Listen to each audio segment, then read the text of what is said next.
Bonjour, passons maintenant à la deuxième partie de la génétique bactérienne. Donc, il nous reste à faire les variations génétiques, surtout l'acquisition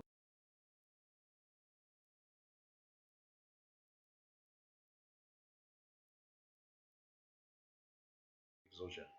Donc, l'acquisition d'ADN exogène, donc il y a trois mécanismes, la transformation, la conjugaison et la transduction.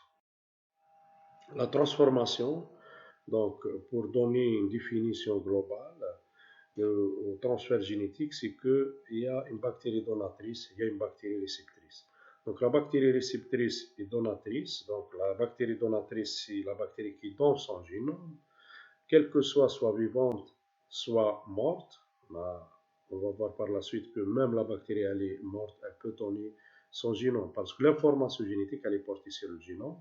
Donc, dans le mécanisme de la transformation, c'est que après l'use d'une bactérie, donc bactérie morte, peut donner son génome exogénome à une bactérie réceptrice. Et là, on parle de transfert de génome. Et par la suite, il y a une recombinaison. L'expérience de Griffith montra que quatre expériences peuvent donner l'explication de transformation génétique. Souche S, souche Streptococcus pneumoniae, c'est une bactérie virulente capsulée, et souche R, souche non capsulée, c'est-à-dire non virulente.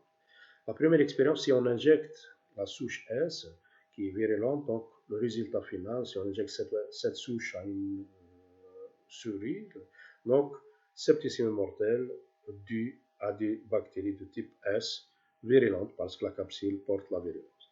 Deuxième expérience, si on injecte la souche S du, donc il n'y a que le génome et là la survie de la souris, donc il n'y a pas d'expression de la virulence.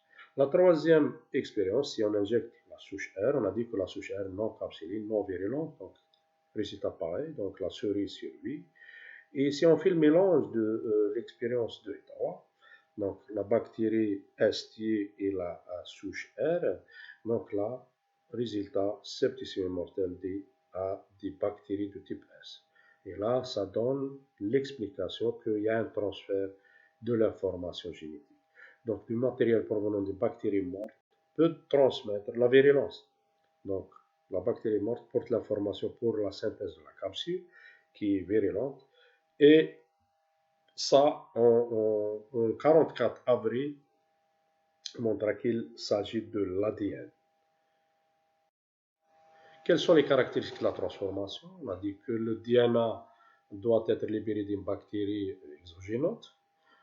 Le DNA nu doit se fixer sur une bactérie réceptrice en phase de compétence. L'absorption d'ADN polymérisé est suivie d'une recombinaison légitime avec l'acquisition de nouveaux caractères, prenons l'exemple de la capsule. Le transfert est partiel, pourquoi? Parce que une partie de l'oxygénote, 1-2%, qui passe à l'intérieur de la bactérie réceptrice, bien sûr, ça aussi, s'il y a une homologie suffisante. Son transfert naturel d'ADN bactérien est limité à quelques espèces, telles que les coccis, strepto et Neisseria et Haemophilus. Revenons aux principales étapes de la transformation naturelle. On peut résumer quatre étapes. La première, c'est la fixation covalente à un complexe protéique membranaire, des récepteurs. Fragmentation de l'ADN par une nucléase, l'entrée de l'ADN simple brun dans la bactérie et devenir de l'ADN simple brun transformant dans la bactérie réceptrice. Donc l'ADN pénètre sous forme de simple brun. La recombinaison homologue nécessite de larges homologies entre l'ADN exogénote et l'ADN endogène, avec remplacement allélique. Donc l'ADN provient de la même espèce bactérienne ou d'une espèce proche, donc soit intra ou inter.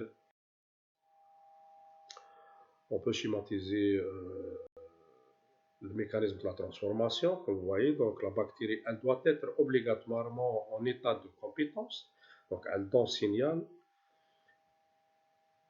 L'ADN se fixe à des récepteurs à la surface. Par la suite, l'action d'une nucléase d'origine bactérienne qui coupe l'ADN, la pénétration monobrin, simple brin, association des protéines de compétence, l'intégration d'un brin dans le chromosome de la cellule hôte, ou bien la cellule réceptrice. Deuxième phénomène, c'est la conjugaison en sexualité des bactéries. Donc, c'est un processus sexuel nécessitant un appareillement entre bactéries de sexe différents et formation d'un pont cytoplasmique permettant les échanges génétiques. Là, c'est différent par rapport à la transformation. Les deux bactéries sont vivantes. Le transfert est unidirectionnel, c'est-à-dire une bactérie, toujours la définition de transfert génétique, une bactérie qui donne son génome à une autre bactérie, une bactérie donatrice et une bactérie réceptrice. Le cas de la conjugaison, les bactéries donatrices appelées mâles ou bien polarité positive F+, et la bactérie réceptrice femelle EF-, par un mécanisme requérant un contact spécifique. Donc le facteur de fertilité, c'est le plasmide F, qui est un élément facultatif de la structure bactérienne, qui porte l'information pour la synthèse de pilules sexuelles. Donc la bactérie qui porte un plasmide de fertilité, elle peut jouer le rôle de bactérie donatrice dans le mécanisme de la conjugaison. Donc le transfert d'ADN chromosomique est à sens unique, orienté progressif et parfois total en 2 heures. Donc le transfert d'ADN chromosomique est spécifique intra-espèce, donc est limité à certaines espèces à gram négatif, c'est-à-dire intra-espèce, même famille, même bactérie. Par contre, le transfert d'ADN plasmidique et de transposons est très fréquent et peu spécifique interespèce, c'est-à-dire une bactérie d'une autre famille peut donner son génome, son plasmide à une bactérie qui est proche ou qui n'est pas de la même. Là, l'expérience Lederberg, en 1946, on peut dire parent 1 A, parent B, culture négative. Pourquoi? Parce que si vous remarquez bien dans cette image, il y a parent 1 déficient. La bactérie, elle aura besoin des facteurs de croissance A, B, C, D. Donc, s'il manque le C et le D, ou bien le A et le B, donc là, pas de croissance. Mais si on fait le mélange des deux bactéries, on aura une culture positive et ça explique qu'il y a un transfert de l'information pour synthétiser tel ou tel facteur. Là, la bactérie, on a dit, qui porte plasmide de fertilité, elle est donatrice. Elle porte l'information pour la synthèse des pilules. Donc, les pilules aussi, c'est des éléments facultatifs de la bactérie, de la structure bactérienne. Et là, la bactérie réceptrice, il n'y a pas de plasmide. L'appareillement pancytoplasmique, transfert de l'ADN unidirectionnel, et les deux bactéries deviennent par la suite bactéries de polarité positive ou bactéries avec pile. Donc F+, les deux bactéries. Ce facteur de fertilité F+, c'est le premier plasmide connu, c'est le plasmide F qui code pour la synthèse de pilules sexuelles. C'est ce qui est à l'intérieur, il n'y a que à peu près 30 gènes. Le plasmide F+, peut s'intégrer dans le chromosome, bactérie HFR, haute fréquence de recombinaison, et mobiliser le transfert partiel des gènes chromosomiques du donneur dans la bactérie réceptrice. Donc ça aussi, c'est très important parce que, si vous avez remarqué dans la diapo précédente, il n'y a que le plasmide qui passe. Mais si le plasmide est fixé dans le chromosome, il peut emporter avec lui quelques gènes chromosomiques. Et là, on parle de bactéries HFR, haute fréquence de recombinaison. Vous voyez, donc le F+ devient HFR, c'est-à-dire le plasmide, au lieu de rester libre, donc il peut s'intégrer dans le chromosome. Et à la sortie, on a dit que le plasmide, c'est un élément mobile de génétique, de génome bactérien. Il peut se détacher par la suite, par excision normale ou excision anormale. Si l'excision normale, on revient au point de départ, donc bactérie avec plasmide F, polarité positive. S'il emporte avec lui, comme vous voyez en bleu, des séquences des gènes chromosomiques, ça devient facteur F', la bactérie HFR. Et donc, cette bactérie HFR, après la libération du plasmide, parce qu'on a dit que le plasmide, c'est un élément mobile, il peut se détacher. Après le détachement, si l'excision se fait un peu moins ou un peu plus dans le chromosome, ça emporte avec lui un peu du génome chromosomique. Et là, on parle de transfert chromosomique. Donc, les différentes modalités de croisement sont les suivantes. F plus, F moins, résultat final 2F plus. Donc, mais aucun gène chromosomique n'est transmis. Par contre, si le chromosome s'intègre dans pardon, si le plasmide s'intègre dans le chromosome, là, on parle de deuxième croisement qui nous intéresse beaucoup plus, c'est HFR, F-. Et là, le facteur n'est que rarement transmis à la bactérie réceptrice qui reste F-. En revanche, donc, des gènes chromosomiques sont transmis à haute fréquence. Donc là, observé chez certaines bactéries à gram négatif. On peut schématiser autrement. F plus, F-, ça donne à la fin 2F+. Mais pas de transfert de gènes chromosomiques. Contre HFR, F-, il y a du transfert du gène chromosome, comme vous voyez là, en rouge. Donc il y a le transfert de caractère chromosomique. Troisième élément, ou troisième phénomène, c'est la transduction. Et là aussi, c'est un autre mécanisme qui diffère par rapport à la conjugaison et la transformation. Là, toujours, il y a une bactérie donatrice, il y a une bactérie réceptrice, mais là, il y a l'intermédiaire d'un bactériophage.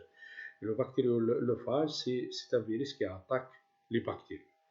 Donc, 30% de la population bactérienne, on peut dire, sujette à une attaque par les virus chaque 24 heures. Donc, c'est pour cela, c'est un phénomène fréquent chez les bactéries. Ce transfert partiel, on a dit, de gènes bactériens, peut s'accompagner d'une recombinaison légitime. Donc là, il y a trois types de transduction. La transduction généralisée, donc si le phage emporte n'importe gène de la bactérie donatrice, ou bien transduction abortive, pas d'intégration, et transduction spécialisée, le DNA phagique s'intègre toujours au même endroit. Je vous explique. L'infection bactérienne par un virus, donc à l'intérieur, c'est comme les cellules eucaryotes. C'est comme l'attaque, par exemple de l'HIV, qui reste à l'intérieur de la cellule T infectée, CD4+, lymphocyte T. La même chose, si la bactérie est infectée, c'est le même mécanisme, c'est la même réplication à l'intérieur de génome viral. Donc le virus pénètre à l'intérieur et au moment de réplication, il peut, pas d'intégration, là on parle de transduction abortive, il peut emporter n'importe quel gène de la bactérie donatrice, et là on parle de la transduction généralisée. Et il peut par contre emporter avec lui, il s'intègre toujours au même endroit. Et là, on parle de la transduction spécialisée. Quelles sont les caractéristiques de la transduction? Les bactériophages, c'est des vecteurs de transduction. Particules transductrices, donc les phages virulentes, contenant de l'ADN bactérien encapsulé. Donc, c'est un processus essentiellement intraspécifique. Donc, intraspécifique, c'est la même bactérie qui donne leur génome à une autre bactérie par l'intermédiaire d'un phage. Deux types de transduction, on peut dire transduction généralisée ou bien transduction spécialisée. Par contre, il y a l'existence de nombreuses souches lysogènes, c'est-à-dire que le virus ou bien le phage reste à l'intérieur de la bactérie et la bactérie devient bactérie lysogène. Un petit rappel sur les bactériophages. Donc, les phages, c'est des virus, on a dit, qui attaquent les bactéries. Il y a deux types. Phage virulent qui sort par lyse de la cellule infectée bactérienne et phage tempéré qui reste intégré sous forme de provirus ou prophage, mais indictible, et la bactérie, elle devient lysogène. Ce schéma explique le cycle lytique et le cycle tempéré, le cycle lysogénique, mais on a dit qu'il y a toujours l'événement de l'induction qui rejoint le cycle lytique. Et à la sortie de ce mécanisme, cette multiplication, réplication de génome viral à l'intérieur, il peut emporter avec lui du gène de la bactérie infectée. Et cette bactérie infectée est considérée comme bactérie donatrice. Elle donne son génome si le virus, bien sûr, emporte avec lui des séquences de chromosomes. Si le virus il sort comme sans emporter avec lui, ça devient la transduction abortive. Mais si elle emporte avec lui n'importe quel gène, donc c'est la transduction généralisée, et si elle s'intègre toujours dans le même endroit, c'est la transduction spécialisée. Les conséquences de la transduction, donc c'est un mode de transfert ayant un intérêt historique, les phases lambda et colis, transfert, on a dit bactérien en plasmidique limité, la taille des phases moins de 50 kPa de base, et en bactériologie médicale, on évoquera le terme de conversion lysogénique qui peut être une autre modalité de transduction. La conversion lysogénique, on va voir c'est quoi la conversion lysogénique, c'est que par définition, c'est l'acquisition par une bactérie d'un caractère somatique. Je vous explique. Donc, le virus infecte la bactérie. Mais il y a certains virus, donc parmi les caractéristiques biologiques du virus, on aura l'occasion de voir tout cela dans la partie virologie, deuxième partie de la microbiologie, les caractéristiques biologiques d'un virus, c'est que la spécificité déjà, c'est pour cela c'est intraspécifique, la spécificité de la cellule infectée. La deuxième des choses, c'est que le virus peut porter l'information pour la synthèse de telle ou telle toxine, de telle ou telle bactérie. C'est-à-dire, la bactérie, elle est infectée par le virus, qui reste à l'intérieur de son génome et porte l'aide pour cette bactérie, porte la virulence, porte un caractère somatique, ça touche l'acquisition, donc porte l'information pour la synthèse d'une toxine, exemple, toxine du bacille diphtérique qui est responsable angine diphtérique. Donc là, le phage bêta porte l'information pour la synthèse d'une toxine qui donne la notion de bacille diphtérique toxinogène et non toxinogène avec la perte de ce phage. Certains facteurs antigéniques aussi de salmonelle et certains élots de pathogénicité des bactéries sont en fait hébergés par des prophages intégrés dans le chromosome. Donc, la bactérie, elle peut héberger un virus, un phage, qui porte l'information pour la synthèse telle ou telle virulence pour cette bactérie. Tout cela est sous régulation des variations génétiques, bien sûr, avec des systèmes de réparation et des systèmes de restriction et de méthylation. Voilà donc si on résume, donc le transfert génétique, il y a l'organisme, il y a la transformation qui demande deux bactéries, une vivante et l'autre morte. La conjugaison, donc ça demande les deux bactéries vivantes. Et la troisième mécanisme qui est un peu différent, qui demande un vecteur qui fait emporter le gène bactérien d'une bactérie à une autre bactérie suite au cycle d'infection de cette bactérie. Voilà, en conclusion, on peut dire que le génome des bactéries est très plastique. Variation et sélection, ça donne source de diversité, c'est l'adaptation, l'évolution, résistance aux antibiotiques. Une semaine de bactéries, c'est l'équivalent de 10 000 ans humains. Voilà, je vous remercie. Si vous avez des questions, n'hésitez pas. Merci, à la prochaine.